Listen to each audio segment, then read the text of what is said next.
नेपाल में हुए हिंसक विरोध प्रदर्शनों के बाद देश के सामने बड़ा सियासी संकट खड़ा हो गया था। केपी शर्मा ओली समेत कई वरिष्ठ मंत्रियों ने अपने पद से इस्तीफा दे दिया था।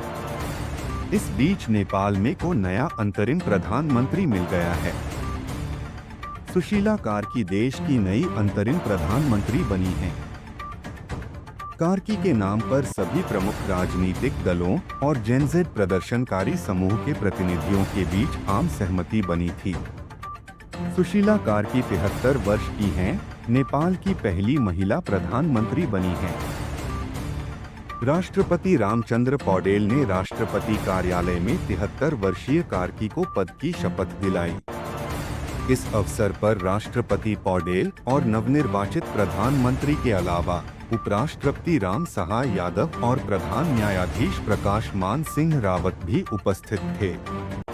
राष्ट्रपति पौडेल ने कहा कि नई कार्यवाहक सरकार को 6 महीने के भीतर नए संसदीय चुनाव कराने का दायित्व सौंपा गया है।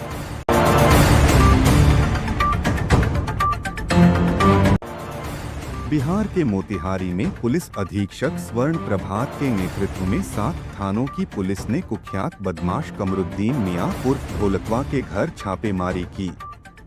पुलिस की रेड में कमरुद्दीन के घर से कार्बाइन, राइफल, ऑटोमेटिक पिस्टल, सैकड़ों राउंड से ज्यादा गोली बरामद की गई। इसके साथ ही थार गाड़ी समेत 7 लग्जरी गाड़ियों को भी जब्त किया गया है। गाड़ियों की कीमत करोड़ों में बताई जा रही है। विधानसभा चुनाव से पहले मोतिहारी पुलिस अधीक्षक स्वर्ण प्रभात जिले भर में अपराध एवं अपराधियों पर अंकुश लगाने के मकसद से छापेमारी कर रहे हैं। इसी क्रम में पूर्वी चंपारण जिले के हरसिद्धि थाना क्षेत्र स्थित मुरारपुर पंचायत के मुखिया के घर छापेमारी कर मुखिया पति कुख्यात अपराधी कमरुद्दीन मियां के घर से हथियारों का जखीरा और कारतूस बरामद के साथ कार्बाइन, ऑटोमेटिक पिस्टल, राइफल के साथ सैकड़ों राउंड से ज्यादा गोलियां बरामद किया गया।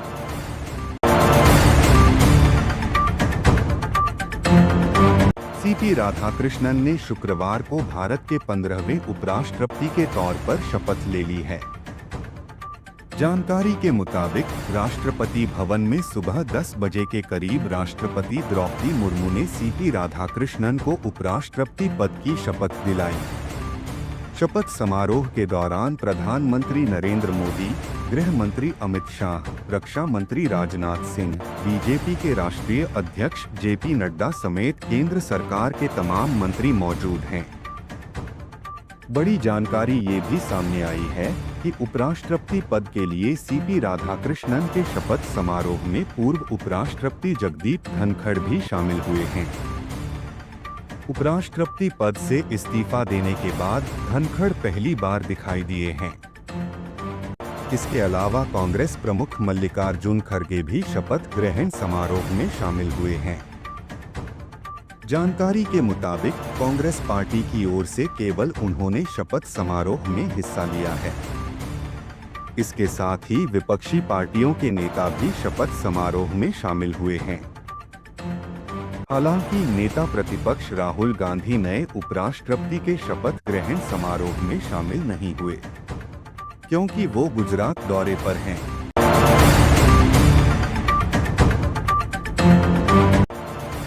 कर्नाटक के हासन में दर्दनाक हादसा हुआ है। यहां गणेश विसर्जन के जुलूस पर तेज रफ्तार ट्रक चढ़ गया और लोगों को रौंदते हुए आगे बढ़ा। हादसे में 5 लोगों की मौत हो गई है, वहीं 20 से ज्यादा घायल हैं। घायलों में कई की हालत गंभीर है, ऐसे में मृतकों का आंकड़ा बढ़ने की आशंका है। बताया जा रहा है कि गणेश विसर्जन के जुलूस में बड़ी संख्या में लोग शामिल थे और डांस कर रहे थे। इसी दौरान तेज रफ्तार ट्रक ने लोगों को रौंद दिया। जानकारी के मुताबिक यह हादसा हसन मैसूर नेशनल हाईवे 373 पर हुआ है। प्रत्यक्षदर्शियों के मुताबिक हाईवे के एक तरफ हजारों की भीड़ गणेश उत्सव का जश्न मना रही थी, जबकि दूसरी तरफ से गाड़ियां गुजर रही थीं। तभी अचानक एक ट्रक ने नियंत्रण खो दिया और डिवाइडर को पार कर सीधे भीड़ पर चढ़ गया। हादसा इतना भीषण था कि 5 लोगों की मौके पर ही मौत हो गई, जबकि 20 से ज्यादा लोग गंभीर रूप से घायल हुए हैं।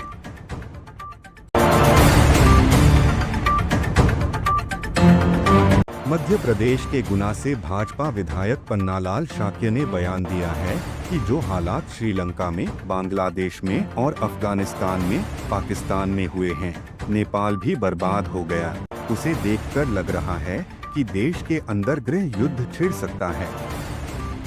कलेक्टर से उन्होंने अनुरोध किया कि प्रतिवेदन भेजकर 18 से 30 साल की युवाओं के लिए आवश्यक मिलिट्री सेवा ट्रेनिंग देने की कोशिश करें। पन्नालाल शाह के गुना के उत्कृष्ट स्कूल में आयोजित राज्य स्तरीय जुड़े और बॉक्सिंग प्रतियोगिता के समापन समारोह में मंच से बात कर रहे थे। इस दौरान उन्होंने कहा, लंका में आग लग गई, बांग्लादेश में तख्तापलट हो गया, अफगानिस्तान की हालत खराब है, वहां भी ऐसे उलट पुलट हो गया। पाकिस्तान में आतंकवादियों की फौज पैदा हो रही है और कल की बात है, नेपाल भी बर्बाद कर दिया लोगों। पन्नालाल शाक्य ने कहा, अब सबकी निगाहें हिंदुस्तान के ऊपर बनी हुई हैं, केवल हिंदुस्तान के ऊपर। अगर हमने इसमें गौर नहीं किया और 18 से 30 साल के लोग तैयार नहीं किए तो याद रखना ऐसे कई घटनाक्रम हुए हैं कि देश के अंदर भी गृह युद्ध छिड़ जाए।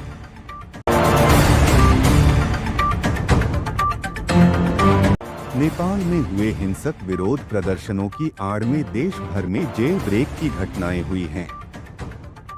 इस दौरान 17,000 से अधिक कैदियों के जेल से फरार होने की घटनाएं सामने आई हैं।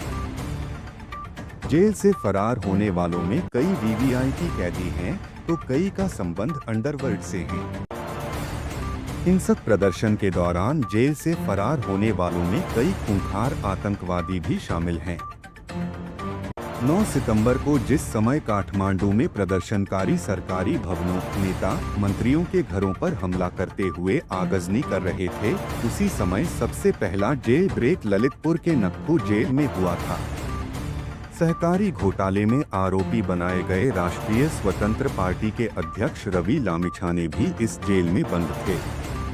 इस दौरान प्रदर्शन की आड़ में समर्थकों ने जेल पर हमला किया और 2 बार गृह मंत्री रहे अपने नेता रवि लामिछाने को जेल से बाहर निकाल लिया।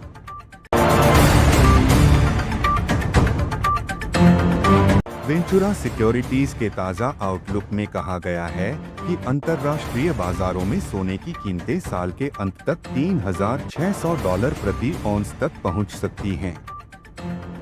इसकी मुख्य वजह वैश्विक आर्थिक अनिश्चितता, भूराजनीतिक तनाव और निवेशकों की बढ़ती मांग है। पीटीआई की खबर के मुताबिक 7 अगस्त को कॉमेक्स गोल्ड फ्यूचर्स की कीमत पहले ही $3,534.10 प्रति औंस के सर्वकालिक उच्च स्तर को छू चुकी है और वेंचुरा को उम्मीद है कि यह साल के आखिर तक और चढ़ेगा। भारत में 8 अगस्त को MCX मल्टी कमोडिटी एक्सचेंज पर अक्टूबर डिलीवरी वाले गोल्ड फ्यूचर्स की कीमत $1,02,250 प्रति 10 ग्राम के ऐतिहासिक स्तर पर पहुंच गई। वेंचुरा का कहना है कि कमजोर अमेरिकी अर्थव्यवस्था, डॉलर इंडेक्स पर दबाव, वैश्विक व्यापार तनाव और भूराजनीतिक जोखिमों के कारण सोना उतार चढ़ाव के बावजूद मजबूती दिखा रहा है।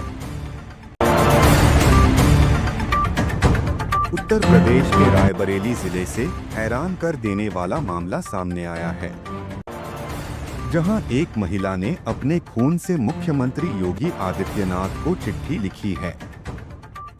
मुस्लिम महिला के चंगुल से अपने पति को पीड़ित महिला बचाना चाहती है। महिला का आरोप है कि कुमसुम बानो ने अपने गैंग के साथ मिलकर पति को सेक्सटॉर्शन में फंसाया है। महिला का आरोप है कि वसीम खान और असलौन खान भी कुमसुम बानो के साथ शामिल है। पीड़ित महिला को अपनी जान का खतरा है। वह अधिकारियों के पास अपनी शिकायत लेकर जा चुकी है। पीड़ित महिला मिला कोई न्याय नहीं मिला है। पुलिस की जांच में पता चला कि पीड़ित महिला आदर्श नगर की रहने वाली है। लव जिहाद के चक्कर में पीड़ित महिला का पति फंस चुका है। अगर पीड़िता को न्याय नहीं मिला तो वह आत्महत्या करेगी। कुमकुम बानो नाम की शातिर महिला के पास पीड़ित महिला के पति का अश्लील वीडियो है।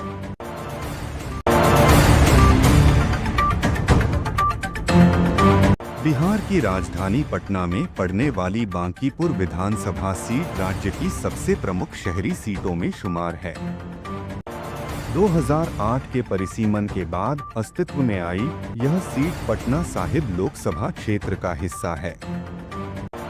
यह पटना का व्यस्त व्यावसायिक केंद्र, सरकारी दफ्तर, बाजार और आवासीय इलाके हैं, जहां कचरा प्रबंधन, ऑकर जोन, नदी किनारे अतिक्रमण और ट्रैफिक जैसे मुद्दे हमेशा चर्चा में रहते हैं।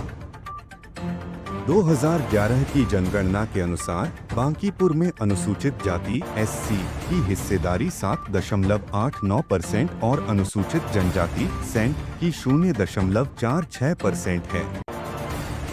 यह सीट बीजेपी का मजबूत गढ़ मानी जाती है, जहां ऊपरी जातियों, व्यापारियों और सैलरीड क्लास का वोटर बेस पार्टी को मजबूत रखता है।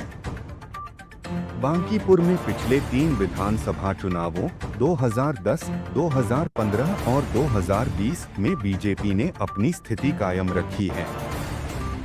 वर्तमान विधायक नितिन नबीन ने इसे मजबूती से संभाला है।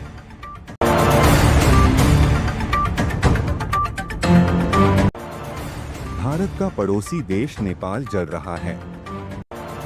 सड़कों पर जेन जेड उतर आए हैं। जेन जेड के खतरनाक प्रदर्शन के चलते नेपाल के प्रधानमंत्री केपी शर्मा ओली और राष्ट्रपति रामचंद्र पौडेल को इस्तीफा देना पड़ा है। प्रदर्शनकारियों ने पूर्व पीएम देउबा समेत सरकार के मंत्रियों और नेताओं को दौड़ा कर पीटा है।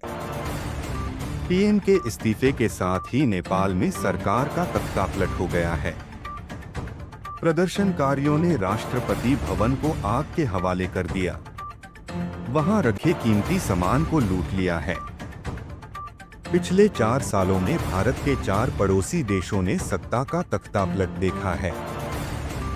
भारत के पड़ोसी देश अफगानिस्तान में 15 अगस्त 2021 को तख्तापलट हुआ था, जब तालिबान ने तेजी से अफगान सरकार पर कब्जा कर लिया। यह तख्तापलट सड़कों पर तालिबानियों द्वारा खुलेआम ताबड़तोड़ गोलीबारी की गई थी। तालिबानियों ने राष्ट्रपति आवास में घुसकर कीमती सामान को लूट लिया था। सरकारी आवास में जमकर उत्पात मचाया था। अफगानिस्तान का तख्तापलट अमेरिकी सेनाओं की वापसी के साथ शुरू हुआ था।